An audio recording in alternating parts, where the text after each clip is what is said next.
Hello students, welcome back to Shubham lecturer channel. तो student, इस समय हम 12th फिजिक्स के चैप्टर 2 स्थिर वैद्युत विभव तथा धारिता को पढ़ रहे हैं। इसमें आज का हमारा टॉपिक है चालक तथा विद्युत रोधी अथवा परावैद्युत। यानी कि हम जानेंगे कि चालक क्या होते हैं और विद्युत रोधी अथवा परावैद्युत क्या होते हैं। इनके डेफिनेशन को हम एग्जाम्पल के साथ, उदाहरण के साथ समझेंगे। देखिए, चालक जो है ये आपका थर्ड चैप्टर जो है वैद्युत धारा, इसमें भी ये काम आएगा कि चालक क्या होता है, चालक किसे कहते हैं, चालक का उदाहरण। ठीक है, तो ये सब आगे के चैप्टर्स में भी काम आएंगे। तो इसको अच्छे से लास्ट तक देखिएगा, तभी आपको दोनों टॉपिक अच्छे से समझ में आएंगे। देखिए, चालक तथा विद्युत रोधी अथवा परावैद्युत, इसे हम इंग्लिश में कहते हैं कंडक्टर्स एंड इंसुलेटर्स और डाई इलेक्ट्रिक्स। कंडक्टर का मतलब होता है चालक, इंसुलेटर का मतलब विद्युत रोधी एंड डाई इलेक्ट्रिक्स का मतलब परावैद्युत। ठीक है, सबसे पहले हम बात करेंगे चालक के बारे में। बहुत ही इंपॉर्टेंट टॉपिक है। देखिए, क्या है चालक? वे पदार्थ, पहले हम इसका डेफिनेशन देख लेते हैं। वे पदार्थ जिनमें बाह्य वैद्युत क्षेत्र लगाने पर बहुत अधिक आवेश वाहक गतिमान हो जाते हैं, चालक कहलाते हैं। यानी कि ऐसे पदार्थ जिनमें अगर हम बाह्य वैद्युत क्षेत्र लगाएं तो उसके अंदर जो आवेश हैं वो गतिमान हो जाते हैं, इससे ही हम चालक कहते हैं। जैसे मान लीजिए लोहा है, अब आप लोहे में बाहर से करंट लगाते हैं थोड़ा सा, ठीक है, वायर को लगाते हैं, तो क्या होता है, जब प्लग से आप लगाते हैं उसे, तो उसमें करंट प्रवाहित होता है। तो वो करंट क्यों प्रवाहित होता है? क्योंकि जो उसमें आवेश हैं, जो उसमें इलेक्ट्रॉन्स हैं, वो गति करने लगते हैं। ठीक है, तो इन्हें ही हम कहते हैं चालक। अभी मैं आपको इसका जब एग्जाम्पल बताऊंगा तो आपको समझ में आ जाएगा। तो डेफिनेशन समझ में आया। चालक ऐसे पदार्थ होते हैं जिनमें बाह्य वैद्युत क्षेत्र लगाने पर बहुत अधिक आवेश वाहक गतिमान हो जाते हैं, चालक कहलाते हैं। यानी कि चालक के अंदर जितने भी आवेश होंगे वो गतिमान हो जाएंगे और वही कहलाएंगे चालक। ठीक है, इसका एग्जाम्पल समझते हैं, तब आपको समझ में आ जाएगा। ठीक है, एग्जाम्पल। तो देखिए, इसके एग्जाम्पल्स कुछ हैं। जैसे मैंने आपको बताया लोहा, ठीक है, लोहा हो गया, तांबा हो गया, एल्यूमिनियम हो गया, ठीक है, चांदी हो गया, पारा हो गया, आदि भी कई सारे हैं। ठीक है, तो आदि, तो इतना समझ में आया। देखिए, लोहा जो है, तांबा है, एल्यूमिनियम है, चांदी है, पारा है, इन सब में अगर हम बाह्य वैद्युत क्षेत्र लगाएं, ठीक है, तो क्या होगा, बहुत अधिक इनके अंदर जो आवेश हैं वो गतिमान हो जाते हैं। इन्हें ही हम कहते हैं चालक। जैसे मान लीजिए लोहे का ये एक टुकड़ा है, ठीक है, इस प्रकार से लोहे की एक रॉड है, टुकड़ा। अब देखिए, इसमें क्या होते हैं, बहुत सारे छोटे छोटे इलेक्ट्रॉन्स होते हैं, आवेश होते हैं। अब मान लीजिए हम बाहर से कोई बाह्य वैद्युत क्षेत्र लगाते हैं, ठीक है, जैसे हम मान लीजिए इसमें करंट प्रवाहित करते हैं, तो इसके अंदर, इस लोहे के अंदर जो इलेक्ट्रॉन्स हैं, जो आवेश हैं, वो गतिमान हो जाते हैं। ठीक है, तो इसी को हम लोग कहते हैं चालक। चालक जो है, इसमें करंट का प्रवाह आसानी से होता है। अगर आप करंट बाहर से इसमें टच कराएंगे तो इसमें चालक जो करंट है उसका प्रवाह आसानी से हो जाएगा। ठीक है, इसमें कुछ और चीज़ें आपको ध्यान में रखना है। धातुओं में चालन मुक्त इलेक्ट्रॉनों के प्रवाह के कारण होता है।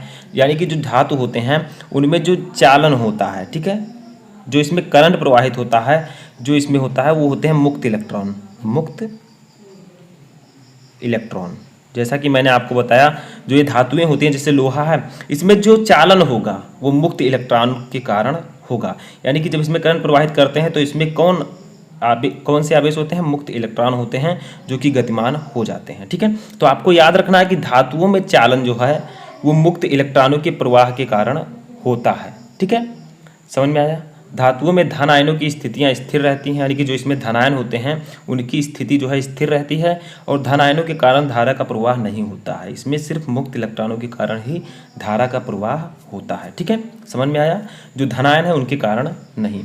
दूसरा टॉपिक है हमारा विद्युत रोधी। विद्युत रोधी, या इसे ही हम कहते हैं परावैद्युत। विद्युत रोधी का मतलब नाम से देखिए, विद्युत रोधी यानी कि जो विद्युत को रोकते हों, जिसमें करंट का प्रवाह नहीं हो सकता, सिंपल भाषा में समझें। ठीक है, तो विद्युत रोधी क्या होते हैं, इनको लिख लेते हैं हम, आप लोग साथ में लिखते चलिएगा। तो वे पदार्थ जिनमें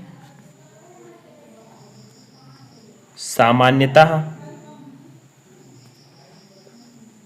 धारा का प्रवाह, ठीक है, धारा का प्रवाह संभव नहीं होता, अचालक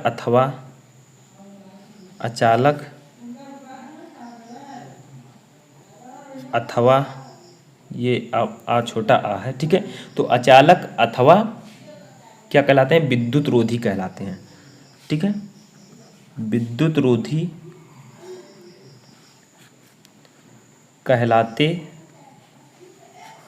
हैं, ठीक है। तो विद्युत रोधी क्या होते हैं, डाइलेक्ट्रिक्स, वे पदार्थ जिनमें सामान्यतः धारा का प्रवाह संभव नहीं होता, अचालक अथवा विद्युत रोधी कहलाते हैं। यानी कि ऐसे पदार्थ जिनमें धारा का प्रवाह नहीं हो सकता, जैसे आप लोग जानते हैं कागज हो गया, कांच हो गया, लकड़ी हो गया, सूखी लकड़ी, इनमें धारा का प्रवाह क्यों नहीं होता है, क्योंकि इनमें मुक्त इलेक्ट्रॉन्स नहीं होते हैं, इसीलिए इनमें धारा का प्रवाह संभव नहीं है। तो इसी को हम लोग कहेंगे विद्युत रोधी, ठीक है। जैसे आप लोग एक कागज़ का टुकड़ा ले लीजिए जिस पर हम लिख रहे हैं, मान लीजिए इस टुकड़े को हमने इतना सा ले लिया, ठीक है। अब इसमें अगर हम चाहें कि करंट प्रवाहित कराएं, बाहर से कोई वायर लाएं और इसमें इसको बोर्ड से जोड़ दें इस वायर को, ठीक है, और इसमें करंट प्रवाहित कराएं, तो इसमें करंट का प्रवाह, जो धारा का प्रवाह है वो नहीं होगा, ठीक है।